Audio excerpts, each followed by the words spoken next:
Before we start this video, today being Monday, May 30th, Memorial Day, I want to just real quick say happy Memorial Day to everyone. Today is a day that we remember all the soldiers, all the people in the army that have given their life for us to have the freedoms that we have today, for us to be able to do the things we do today. So on this day, I would just like to say to everyone, happy Memorial Day.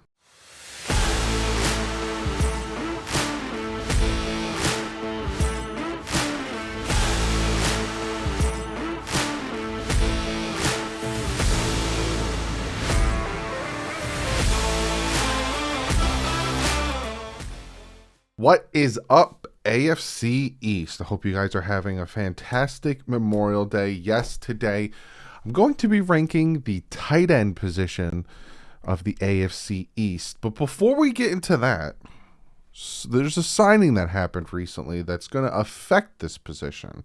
But before we get into that, I have to shout out some new members. I have two new members, and Bobby Evans and Paul Rowland. Thank you guys so much for joining the membership. If you'd like to join, there's a join button next to the subscribe button, and the Patreon is linked in the description. So yes, David Njoku signed a big contract a couple days ago, and I kind of wanted to wait till I made this video because it's going to have a huge impact on the whole AFC East in a nutshell, right? So David Njoku signed a 4-year, $56.7 million contract.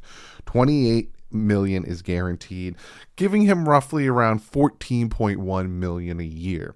Now, again, I don't know the full contract detail of what it is the first year, all that stuff, but with the guaranteed of $28 million, you're looking at around $14 million a year.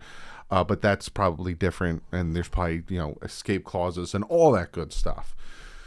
But the reason I want to talk about this, right, that's a lot of money for a tight end, right?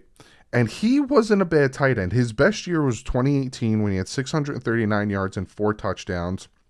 This past season, 2021, he had 475 yards and 4 touchdowns. Now, I'm going to go into ranking the tight end position, and I'm ranking essentially 2 tight ends. That's the way I see it. You got your starter, and then you kind of have your backup, and they're sometimes, most of the times, on the field at the same time, and all that stuff. So I'm going to be ranking this tight end group in a whole, but I'm going to be talking about their top 2 tight ends. And when I do, I'm going to talk about how David Njoku's new contract is going to affect this position and going to affect the money of this position, especially Mike Gesicki, who is playing on a franchise tag and due to be a free agent next year unless they franchise tag him again. But David Njoku getting $14 million a year could raise that franchise tag price a little bit. So again, I'm going to get into ranking the AFC East tight end position, and I'm going to start from 4 to 1 on this one. I'm not going to go 1 to 4. And I'm going to start with the New York Jets, right? They have CJ Uzomah. Last year he did actually, let me get into this real quick, because I notice a lot of people are like, you keep talking about last year. What am I basing off of? Am I not supposed to talk about last year? I'm basing off of their production and where I can see them ranking and doing this year. So when I give you stats from last year, I have to base my decisions and base my predictions on something last year. So I have the Jets 4th. CJ had 49 receptions for 493 yards, 5 touchdowns. And then they brought in Tyler Conklin, 61 receptions, 593 yards, and 3 touchdowns. Now, you're going to have to wait and hear me compare them to the other tight ends in this division, but I do have them 4th. They did draft a tight end who surprisingly lives in Long Island. It's this big thing for him, and I'm pretty sure his father's pumped being a Jet fan, having him come in. In the 3rd round, they took Jeremy Ruckert out of Ohio State, but he lives in Long Island. So that's another addition there. He might, he could take the spot of Tyler Conklin there. But again, I'm talking about the top two tight ends, and when it comes to drafted players, I don't know where they are going to go or if they're going to be anything. But with these top two guys, Conklin kind of had more receiving yards, 593, had about 100 more receiving yards. The production from their tight end group isn't as big as the production from the rest of the tight end group in the AFC East. Now, when it comes to the tight end group in the AFC East, I know I'm going to get a lot of pushback from fans of certain teams, like especially the Jets. They're probably going to sit there and say, you have us last, but this, and that. I'll give you my reasonings, but when you look at it, their production isn't as much as, I'll go into my number 3. I have the Buffalo Bills as my number 3 tight end position on there, in the AFC East. They have Dawson Knox. He had 49 receptions, 587 yards, 9 touchdowns. He was a red zone threat for the Buffalo Bills. Consistently was Josh Allen's target in the red zone, those 9 touchdowns. O.J. Howard, 14 receptions, 135 yards. He is the new free agent signing they brought over. Last year, he didn't do much with Tampa. Gronkowski came in, all that stuff. But that's a really big, good addition for them. That combo of Dawson Knox and O.J. Howard, I think, is a better combo than C.J. Uzomah and Tyler Conklin. And that's why, especially you look at the production of O.J. Howard and Dawson Knox, especially the 9 touchdowns, versus what the Jets have. That is why I have them 3. Now, my number 2 and my number 1, right? It was hard. It was hard for me to pick, and my number 2 team is the New England Patriots. Now, they went out and made a big signing in the offseason of 2021 in free agency, bringing in Hunter Henry and Jonnu Smith. Hunter Henry had 50 receptions for 603 yards and 9 touchdowns. Again, he was another red zone target for Mac Jones. And then Jonnu Smith had 28 receptions for 294 yards and 1 touchdown.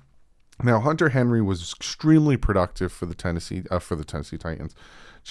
For the New England Patriots, and a big security blanket for Mac Jones. And it was, like I said, he was a big proprietor of, the production, especially in the red zone for the Patriots. Every time they got in the red zone, they were just looking for Hunter Henry. But obviously my number 1 is the Miami Dolphins, and I will tell you why I have the Miami Dolphins number 1. First off, Mike Gesicki, franchise tagged. He had 73 receptions last year for 780 yards, only 2 touchdowns. And Durham Smythe, 34 receptions for 357 yards. Now, that combination of Gesicki and Smythe, which, fun fact, they were drafted together, is just so productive, right? You have Gesicki, who had the most receiving yards out of all the tight ends in the AFC East.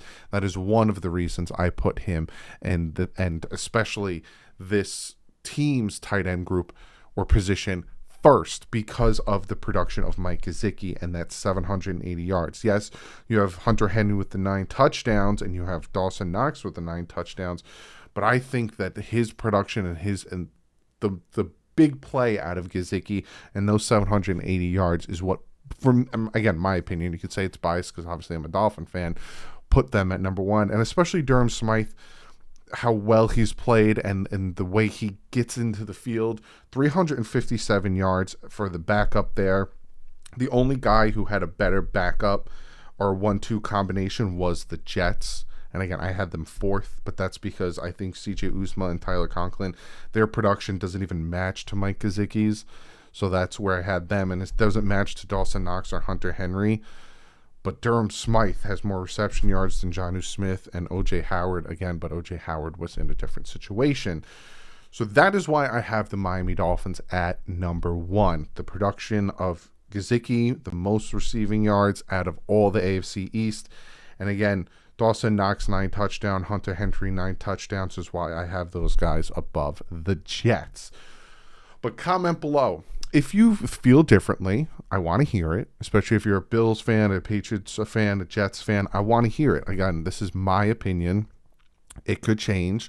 A lot of things are going to change. Like I said, at the end of the year, I'm going to do this again, and I'm going to re-rank all of these positions. I might just make one big video because you saw my quarterbacks, you saw my running backs, you saw my wide receivers. We're at tight ends. Next is going to be offensive line, which is going to be incredibly interesting. But I want to hear what you guys think. There is a very good push for Buffalo and the Patriots to say, hey, yeah, he might not have as many receiving yards, but they got 9 touchdowns. They should be number one, if you're a Bills fan or Patriots fan. I want to hear it.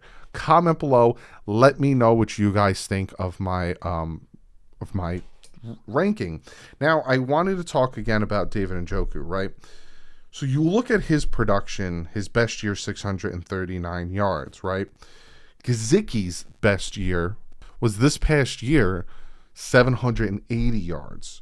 So a good 141 yards more than David Njoku, right? Even last year, he had 703 yards and 6 touchdowns, right? There was a little drop in his touchdown production, but he was still this is back-to-back over 700 yards. He's going to be asking for this amount of money. He's going to look at Njoku and say, he just pulled in 14.1 million average. I do better than him. I want more than that. And then again, Dawson Knox, 9 touchdowns, big production, big, security blanket. But then you bring in OJ Howard. Is he going to overtake Dawson Knox? Hunter Henry that just signed him.